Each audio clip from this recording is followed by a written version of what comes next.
Hi everyone, welcome again to our online platform. जैसे कि आपको पता ही है कि हम मेंस्ट्रुएशन का टॉपिक कवर कर रहे हैं, तो आज ये मेंस्ट्रुएशन का अपना थर्ड लेक्चर होगा जिसके अंदर हम सर्कल से रिलेटेड क्वेश्चन करेंगे। तो चलिए क्लास स्टार्ट करते हैं। जैसे कि आपको पता है कि सर्कल के टॉपिक के अंदर आपको दो चीजें फाइंड आउट करनी होती हैं। First one is area and second one is circumference. यहाँ पे पेरीमीटर को ही सरकमफ्रेंस बोला जाता है, मैंने आपको पहले भी बताया था। जल्दी से इसके फॉर्मूलाज अगर हम रिवाइज कर ले तो अच्छा रहेगा हमारे क्वेश्चंस के लिए। तो चलिए फर्स्ट फॉर्मूला, अगर आपको एरिया ऑफ सर्कल कैलकुलेट करना है उसके लिए आपको क्या क्या पता होना चाहिए। ये एक सर्कल है, सर्कल का ये सेंटर होता है, एक सबको पता है। सेंटर मतलब जहां से सारी साइड जो है ना सर्कल की, ऊपर नीचे यहां से और यहां से बराबर होती है, इक्वल, उसको सेंटर बोलते हैं। यहां से जब हम इसको डिवाइड कर दे, मतलब ये जो लाइन ड्रॉ कर दे जो सेंटर से पास हो रही है और सर्कल के दोनों एंडिंग पॉइंट्स को टच कर रही है, इस लाइन को क्या बोला जाता है? वो आपको पता होना चाहिए। ये जो लाइन है ये सर्कल को दो इक्वल पार्ट्स में डिवाइड कर रही है, इसीलिए इस लाइन को डायामीटर बोला जाता है ना। आपको पता है इसको डायामीटर क्यों बोलते हैं, हमने यहाँ एक्सप्लेन कर दिया। जो लाइन दो एंडिंग पॉइंट्स को टच कर रही है, एंड सेकेंड कंडीशन सेंटर से पास होनी चाहिए, थर्ड कंडीशन सर्कल को दो इक्वल पार्ट्स में डिवाइड करेगी, उसको हम डायामीटर बोलते हैं। यस, हमारे क्वेश्चंस में डायामीटर दिया होगा कई बारी, वहां से हम क्या निकालेंगे? अगर मैं इसी को ही इरेज कर दूं, मतलब इसको हाफ कर दूं, जस्ट अ सेकेंड, दोबारा से इसको ड्रॉ कर लेते हैं। ये एक सर्कल है, सर्कल को मैंने जो डायामीटर बोला था, अगर मैंने उसका हाफ पार्ट इरेज कर दिया, यानी कि ये वाला पॉइंट जो होगा यहाँ ओरिजिन पॉइंट से लेके एक एंडिंग पॉइंट तक जब वो टच कर रही है, वो बन जाता है हमारा रेडियस। तो एट दैट टाइम उसको बोला जाएगा रेडियस। और डायामीटर क्या था वो मैंने आपको पहले एक्सप्लेन कर दिया। डन। अगर क्वेश्चन में आपको डायामीटर गिवन है, वहां से हम रेडियस कैसे फाइंड आउट करेंगे? उसके लिए हम डायामीटर को डिवाइड बाय 2 कर देंगे, है ना।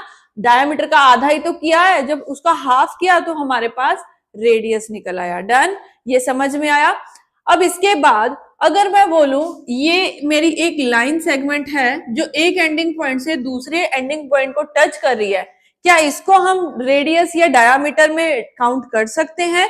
आप बोलोगे नो। क्यों, क्या रीजन है? मैंने आपको 3 कंडीशन बताई, जिसमें पहली कंडीशन क्या थी कि वो सेंटर से पास होनी चाहिए, ओरिजिन पॉइंट से टच होके निकलनी चाहिए। तो वो नहीं निकल रही ना सेंटर से, ये सर्कल के सेंटर में बिल्कुल भी नहीं है। दूसरी कंडीशन क्या थी कि दोनों एंडिंग पॉइंट्स को वो टच कर रही है। तो सेकंड कंडीशन हमारी सिर्फ फुलफिल हो रही है। उसके आगे मैंने क्या बोला था कि इक्वल पार्ट्स में सर्कल को डिवाइड करेगी, थर्ड कंडीशन हमारी। तो ये इक्वल पार्ट्स में कहाँ डिवाइड कर रही है? ये जो है ये हमारी जो है डायामीटर नहीं हो सकती, है ना। दूसरी कंडीशन, तो इसको बोलते क्या है? इसको बोलते हैं कोड। अभी इसके आगे सुनो क्या होगा कि जब आपका रेडियस है, सिर्फ ऐसे नहीं हो सकता, ये भी अगर ऐसे निकल रहा है ओरिजिन से, एक लाइन एक एंडिंग पॉइंट को टच करिए, ये भी रेडियस हो सकता है, ये भी रेडियस हो सकता है आपका। कहने का मतलब ये हुआ कि जो रेडियस होते हैं किसी भी सर्कल में वो इनफाइनाइट होते हैं, but only and only one condition कि सेंटर से पास हो रही हो लाइन और एक एंडिंग पॉइंट सर्कल का टच कर रही हो। ठीक है, आपको ये छोटा सा पॉइंट पता चला क्यों? क्योंकि आपके वहां पे थ्योरेटिकल क्वेश्चन भी इससे रिलेटेड बन सकता है, जिसमें कुछ स्टेटमेंट्स होंगी और आपको अपना आंसर ABCD पॉइंट्स में से मार्क करना होगा। डन, इतना समझ में आया। अभी एरिया की बात कर रहे थे, तो एरिया मैंने आपको क्या बताया था? Internal portion of any figure. तो यहाँ पे एरिया अंदर वाला है, इसका फॉर्मूला कैसे बनेगा? तो उसके लिए देखो, एक पाई आया हमारे साथ, पाई, और आपको इस सर्कल के अंदर ना लेंथ देखने को मिल रही है ना ब्रेड्थ मिल रही है, क्या मिल रहा है? सिर्फ डायामीटर और रेडियस। तो जब हम रेडियस का स्क्वायर कर देंगे और उसको पाई से मल्टीप्लाई कर देंगे, वो बन जाएगा हमारा एरिया ऑफ अ सर्कल। तो एरिया ऑफ अ सर्कल समझ में आया आपको? डन। इसके आगे ये मैं थोड़ा इरेज कर दूं, क्योंकि अगली बात हमें करनी है पैरीमीटर की। अगर आपको perimeter of a circle find out करना हो तो हम कैसे करेंगे? तो यहाँ पे जो पैरीमीटर वर्ड होता है ना, जो अब तक हम सारी फिगर्स में यूज कर रहे थे, उसी का ही दूसरा नाम होगा। सो यहाँ पे पेरीमीटर की जगह पे हम वर्ड यूज करते हैं सरकमफ्रांस ऑफ अ सर्कल। सर्कल के केस में इसको सरकमफ्रांस बोला जाता है। मैंने दोनों फॉर्म्स में आपको बता दिया कि आपको यहाँ पे क्या वर्ड यूज करना है। तो जब भी हम सरकमफ्रांस की बात कर रहे हैं, हम किसकी बात कर रहे हैं? हम कर रहे हैं पेरीमीटर की ही बात। तो उसमें क्या करना है? फिर वही एक पाई आएगा और आपको एक रेडियस देखने को मिला यहाँ पे, और इसको मल्टीप्लाई कर दिया जाएगा 2 के साथ। तो वो 2 पाई आर हमारा पेरीमीटर या सरकमफ्रांस ऑफ अ सर्कल रहेगा। अब मैं पेरीमीटर वर्ड नहीं यूज करूंगी जब तक हम सर्कल के अंदर हैं। आपको समझ में आ गया होगा। Circumference of a circle 2 pi R, area of a circle pi R square. जब भी टोटल कोस्ट निकालनी है, आपको वो जो पीछे कंसेप्ट सिखाया था लास्ट वीडियो के अंदर, वही सेम रहेगा। सो डन, इतना समझ में आ गया। So let's move to our question number 1। Question number 1 यही पे आपके सामने है, फॉर्मूलाज रिवाइज हो चुके हैं। Just a second. यस, तो चलिए भाई स्टार्ट करते हैं हमारे फर्स्ट क्वेश्चन के साथ। पहला क्वेश्चन है, diameter of a circle is 3.5 centimetre, so what is the circumference of a circle. तो आपके पास डायमीटर है और आपको सर्कमफ्रांस निकालना है। बहुत ही इजी क्वेश्चन। कैसे करेंगे हम? तो सर्कमफ्रांस का हम अगर फॉर्मूला फिर से लिखे तो क्या होता है भाई? 2 पाई आर, है ना। तो क्या करना होगा यहाँ पे 2, और आपको पता है कि पाई की वैल्यू जो है वो फ्रैक्शन फॉर्म में आइडेंटिफाई करी गई, वो क्या होती है? 22/7, है ना। और यहाँ पे हमें आर चाहिए, बट क्वेश्चन में तो हमारे पास डायामीटर है यानी कि डी है। तो क्या करें? 3.5 को 2 से डिवाइड कर दें, हमारा रेडियस हो जाएगा ना, हाफ कर देंगे उसका। हम वैल्यू जो है वो ऐसे ही लिखेंगे, 3.5 को मैंने 35 लिख के नीचे 10 लगा दिया डेसिमल का, और इंटू 2 करेंगे उसका हाफ। करें इसको कैलकुलेट, तो ये हुआ 11 पे, ये हुआ 5 पे, और फिर से ये हुआ 2 पे, यानी कि ओवरऑल आपने जो कटिंग कर दी वो आया 11/2, 11/2, और ये 2 और ये 2 फिर से कैंसल। तो मेरे पास मेरा जो सरकमफ्रांस निकला वो कितना निकला भाई? 11 centimetre, option A. Clear? Yes. तो यहाँ पे हमने इस क्वेश्चन में क्या सीखा है? जब भी आपके पास डायामीटर है, अगर वो डायामीटर पूरा पूरा 2 से नहीं कट रहा, तो आप उसको ऐसे ही फ्रैक्शन में लिखो। देखो सर्कल में आपको मैं बताने जा रही हूँ, कैलकुलेशन जितनी इजी रखोगे ना आप वहां पे, आपका क्वेश्चन उतनी जल्दी बनेगा। कैलकुलेशन में स्टक बिल्कुल नहीं होना, मल्टीप्लाई डिवाइड बिल्कुल नहीं करना, कटिंग करनी है आपको वहां पे मैक्सिमम टू मैक्सिमम। डन। सो हमारा आंसर बन गया। आपने एक नई चीज यहाँ पे सीखी। अभी let's move to the next one. यहाँ पे क्या है? एक सर्कल है और उसको ही रिलेट कर दिया एक रेक्टेंगल के साथ। A circle and a rectangle have the same perimeter, the sides of the rectangle are given here, what is the area of the circle. मतलब यहाँ पे सर्कल और रेक्टेंगल है, तो उन दोनों के पैरामीटर्स जो है, पेरीमीटर्स, वो इक्वल हैं, है ना। तो आपको अगर रेक्टेंगल की साइड्स दे दें, ये है एक रेक्टेंगल, रेक्टेंगल की लेंथ 26 और उसकी ब्रेड्थ है 18। अभी यहां से हमें क्या लेना है? पैरीमीटर लेना है। तो अगर आपको पैरीमीटर लेना हो तो क्या करना पड़ेगा? 2l+b, है ना। तो 2 लेंथ और ब्रेड्थ को हम लिख लेते हैं यहाँ पे एक बारी, फिर उसको प्लस कर देंगे और 2 से कर देंगे मल्टीप्लाई। तो दोनों को अगर हमने प्लस किया तो ये आपका बना 44 × 2, यानी कि पैरीमीटर ऑफ अ रेक्टेंगल आ गया 88 सेंटीमीटर है हमारे पास यूनिट। तो 88 सेंटीमीटर आ गया आपके पास। अभी उन्होंने बोला कि जो यहां से पैरीमीटर है वही सर्कल वाले का पैरीमीटर है ना। तो यानी कि सर्कल का पैरीमीटर भी कितना हो गया? 88। और सर्कल का आपको क्या पता करना है? एरिया। बट एरिया पता करने के लिए पैरीमीटर की हेल्प से क्या निकलेगा? रेडियस निकलेगा हमारा। तो रेडियस लगाने के लिए 2 पाई आर फॉर्मूला यूज करें। तो 2 पाई आर, अभी देखो यहाँ पे कैसे करेंगे। पाई की वैल्यू अभी हमने बोली थी 22/7, वही लगाएंगे। अभी यहाँ पे आपको आर निकालना है। अब क्या करोगे? कई स्टूडेंट्स करेंगे ये वहां ले जाएंगे उल्टा लगा के, फिर उसकी कटिंग करेंगे। मैं बोलती हूँ इक्वल्स टू के आमने सामने कटिंग कितनी बार तो हमने करी है क्लास के अंदर, वही करेंगे। तो 22 का अगर 4 टाइम करें तो 88 होता है। 2 और 4 की फिर से कटिंग करें तो 2 बचता है। यहाँ पे 2 और नीचे एक 7 है, तो हमारा रेडियस निकल आया। दो पार्ट्स में क्वेश्चन हुआ, पहले पेरीमीटर रेक्टेंगल से निकला, फिर पेरीमीटर की हेल्प से हमने radius of a circle find out कर लिया जो कि आया 14। अभी इसके आगे आपको निकालना है area, area of a circle pi R square. तो पाई की वैल्यू 22/7, आर स्क्वायर है 14 इंटू 14। हम क्या करेंगे, ये कटिंग कर देंगे। अभी 22 इंटू 2 करेंगे तो 44, तो पीछे आया 44 और 44 को फिर 14 से मल्टीप्लाई आपको करना है, तो 44 इंटू 14 करोगे ना, मैं पूरा मल्टीप्लाई भी नहीं करूंगी, जस्ट यूनिट डिजिट देखो, 4 इंटू 4 करेंगे तो पीछे 6 आना चाहिए, 16 होता है ना, तो यूनिट डिजिट मुझे पता है, इसको सॉल्व करने पे पीछे 6 रहेगा, आगे जो मर्जी हो। क्या मेरी ऑप्शन में किसी के पास 6 है? नहीं है ना, तो answer none of this, can't be determined तो हो ही नहीं सकता, पूरा निकल जाएगा, इसीलिए नन ऑफ दिस। तो पूरा करने की भी जरूरत नहीं पड़ी, यूनिट डिजिट ने यही हमारा काम खत्म कर दिया। डन।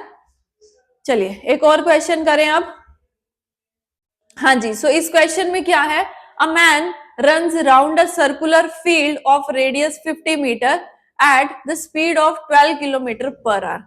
अभी क्या है, एक सर्कल है जिसके ऊपर एक मैन रन कर रहा है, भाग रहा है, उसके ऊपर सर्कल का जो रेडियस है वो 50 मीटर है, 50 मीटर का वो सर्कल का रेडियस है, वो किस स्पीड से भाग रहा है, 12 किलोमीटर पर आवर की स्पीड से वो उसके ऊपर भाग रहा है। ठीक है, तो आपके पास यहाँ पे क्वेश्चन में क्या क्या है, एक सर्कल, सर्कल का रेडियस गिवन है, और वो जब भाग रहा है तो वो किसके अराउंड है, around a circular field.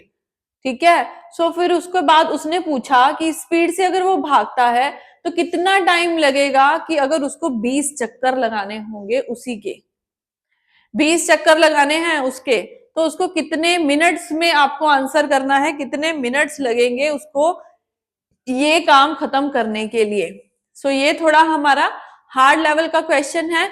Yes of course आपको मैं ये क्वेश्चन सिखाऊंगी, बट एंड में सिखाऊंगी, यहाँ मैंने आपको समझा दिया कि इसको कैसे करना है। इस क्वेश्चन को हम तब लेंगे जब हमारा सर्कल का पूरा टॉपिक हमें बेसिक से लेके हाई मॉडरेट लेवल तक होगा, क्योंकि इस क्वेश्चन को हम मॉडरेट की लास्ट कैटेगरी में रखते हैं आपके एग्जाम के पॉइंट ऑफ व्यू से। ठीक है, तो लास्ट में इस क्वेश्चन को हम पिक करते हैं, पहले बेसिक क्वेश्चन कर ले हमारा। नेक्स्ट क्वेश्चन है फोर्थ वन, सरकमफ्रेंस आपको गिवन है, तो एरिया आपको फाइंड आउट करना है। ठीक है, तो सरकमफ्रेंस की हेल्प से फटाफट से वीडियो को पॉज करके रेडियस निकालो, रेडियस की हेल्प से एरिया निकालो। वीडियो पॉज करके आपने जब क्वेश्चन सॉल्व कर लिया, आपका आंसर बन गया, तो आप सॉल्यूशन फिर से देख सकते हो इसको चला के। तो सरकमफ्रेंस के लिए हमें 2 पाई आर यूज करना है, 2 पाई और आर। अब सरकमफ्रेंस आपके पास 396 है और 2 इंटू पाई की वैल्यू लगा दे और आर निकाल ले यहां से, तो कितना निकलेगा, 11 के 2 पे कटिंग कर दें, 11 2 दा और 11 3 दा, पीछे बचा आपके पास 6, 66 हो गया, 11 6 दा, फिर से कटिंग करें तो 2 के टेबल पे 18 पे, 2 के टेबल पे 9 पे, तो अब क्या बचा, 9 इंटू 7 दैट इज 63। तो मेरे पास यहाँ पे आया 63 मेरा रेडियस। अभी रेडियस आ चुका है तो क्या एरिया निकालते हैं, तो एरिया कैसे निकलेगा भाई, तो पाई आर स्क्वायर, तो पाई आर स्क्वायर वो यूज करें, फिर आर स्क्वायर, तो 7 9 दा, अभी 9 इंटू 2, फिर से यूनिट डिजिट का कमाल, सबके पीछे 2 के पीछे 6 है, 2 के पीछे 4 है, चलो ट्राई करते हैं होता है कि नहीं। तो इन दोनों को मल्टीप्लाई करा तो पीछे आया 8, 2 9 दा 18 ना, पीछे आया 8, 8 इंटू 3 करेंगे तो पीछे आएगा आपका 4, तो हमारे यूनिट डिजिट में 4 आ रहा है, बट अभी यहाँ पे 2 पॉइंट्स हैं जो 4 को लेके चल रहे हैं, तो यानी कि आपको सॉल्व करना होगा। फिर आप क्या करोगे, पूरे का पूरा केस सॉल्व करेंगे, तो चलो मल्टीप्लाई कर देते हैं, तो 22 इंटू 9 करें तो ये 9 to the 18, 9 to the 18 plus 1 198 है ना।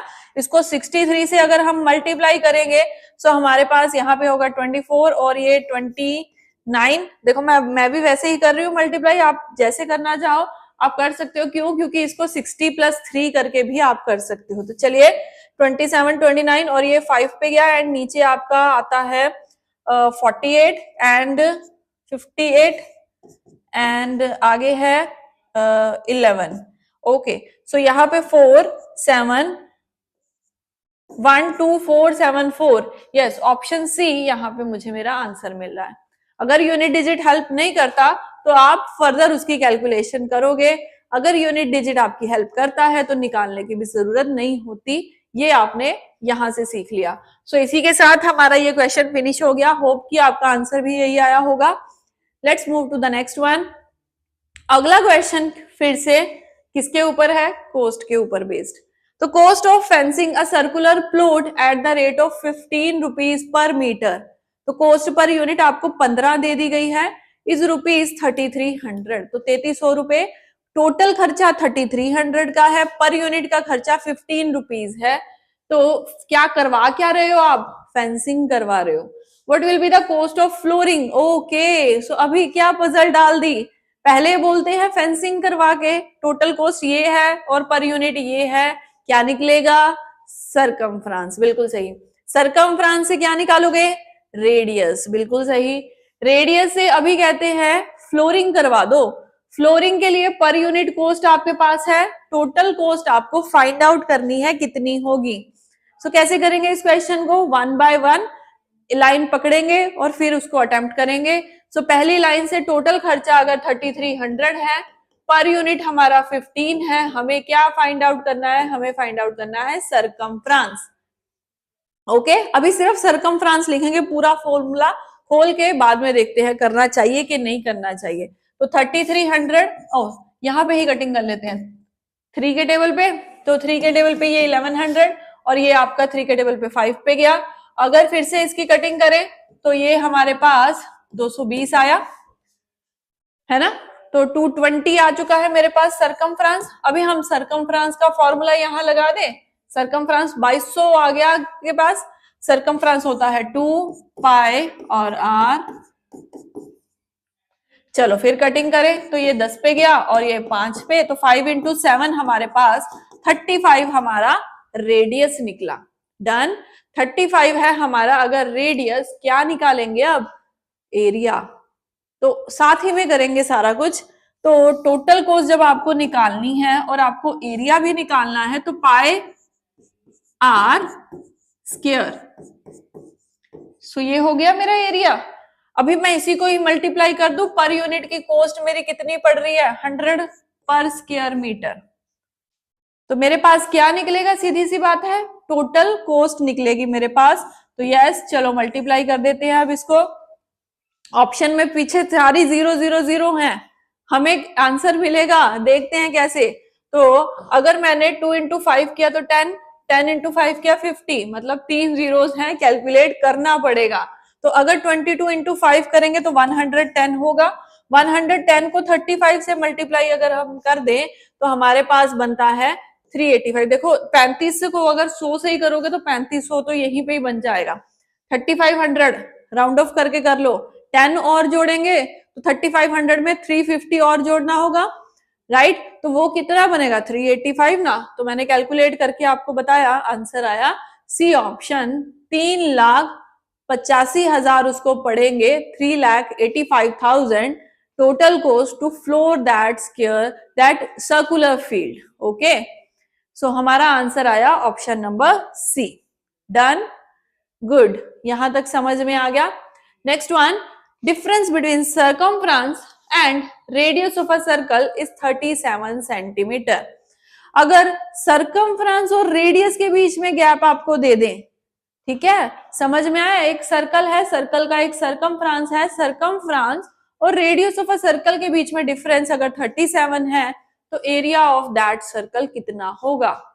इसके लिए आपको क्या करना है? डिफरेंस वाला क्वेश्चन आ जाए, सर्कमफ्रेंस बोला है ना, सर्कमफ्रेंस को खोल के लिख लेते हैं। 2 पाई आर, 2 पाई आर लिख दिया मैंने। इसमें से अगर उसी का ही radius of a circle minus कर दिया जाए तो वो बनता है 37 के इक्वल। यहां से क्या कॉमन मिल पा रहा है आपको? आर। अंदर क्या बचा फर्स्ट वन से? तो वो बचा 2 पाई और यहां से क्या बचा है? 1। तो ये है मेरा 37 इक्वल में, है ना जी। तो आगे क्या करना चाहिए हमें? इसको अगर पाई को खोल के लिखें तो 44/7 हो गया, -1 करेंगे, यानी कि इसको पूरा सॉल्व कर देते हैं। सामने तो 37 पड़ा ही है, तो कितना बन रहा है? यहाँ नीचे एलसीएम 7 आ रहा है, 44 - 7 करेंगे तो हमारे पास 37 रहेगा। Equals to 37। अभी दोनों तरफ 37 कट कर दिया, आर की वैल्यू कितनी हो जाएगी आपकी? यस, तो आर की वैल्यू हमारी 7 हो गई। समझ में आई ये बात? तो अगर रेडियस मेरा 7 है, क्या पता करना है आपको? Area of the circle. तो एरिया ऑफ द सर्कल कैसे निकलेगा? पाई आर स्क्वायर। तो पाई आर स्क्वायर लगा दे, 22/7 आर स्क्वायर यानी कि 7 × 7। तो कटिंग कर दी और मेरे पास मेरा एरिया ऑफ सर्कल निकल आया 154 सेंटीमीटर स्क्वायर। सो यही है आपका राइट आंसर। समझ में आया? So done. चलिए let's move to next one. Area of two circular fields are in the ratio 16:49. If the radius of the later one is 14 meter, then what is the radius of the former? अभी यहाँ question बदल गया। Ratio का एक question है कि अगर आपको दो एरिया दे दिए सर्कल के अंदर, ठीक है, और एक रेशियो है 16, दूसरी की रेशियो है 49। मैंने आपको पिछले में भी आपको मैंने शॉर्टकट बताया था उसको करने का, आपको याद होगा। यहीं भी वो लगाएंगे, बट थोड़ा सा सुन लो, पहले कंसेप्ट सुन लो क्यों ऐसा हो रहा है, ताकि आपके माइंड में कोई डाउट ना रहे। राइट, फिर मैं शॉर्टकट बता दूंगी। तो एरिया बोला है, एरिया कैसे होता है? यहाँ पे कितना है आपके पास एरिया? आप बोलोगे कि यहाँ पे एरिया तो गिवन है 16, वहां गिवन है 49। एरिया ऑफ अ सर्कल होता है पाई आर स्क्वायर। तो यहाँ पे भी पाई आर स्क्वायर, यहाँ पे दूसरा पाई आर स्क्वायर लगा देते हैं। आर अलग अलग होंगे ना वहां पे, तो पाई और पाई कॉमन होगा दोनों के बीच में, आर अलग अलग होगा। राइट, तो आर स्क्वायर यहाँ पे और आर स्क्वायर यहाँ पे, अगर मैं फ्रैक्शन में लिखूं ये 16 और ये 49, तो अगर मैं दोनों का रूट निकाल दूं तो मेरे पास क्या बनेगा भाई? क्यों स्क्वायर है ना, हमें तो आर चाहिए। तो 16 होता है 4 का और ये होता है 7 का। तो मेरा रेडियस मुझे मिल चुका है। अब आपको समझ में आया आपको क्या करना है? शॉर्टकट आप समझ चुके होंगे। जब भी क्वेश्चन में आपके पास area of a circle given है, तो वहां से आप रेडियस निकाल सकते हो।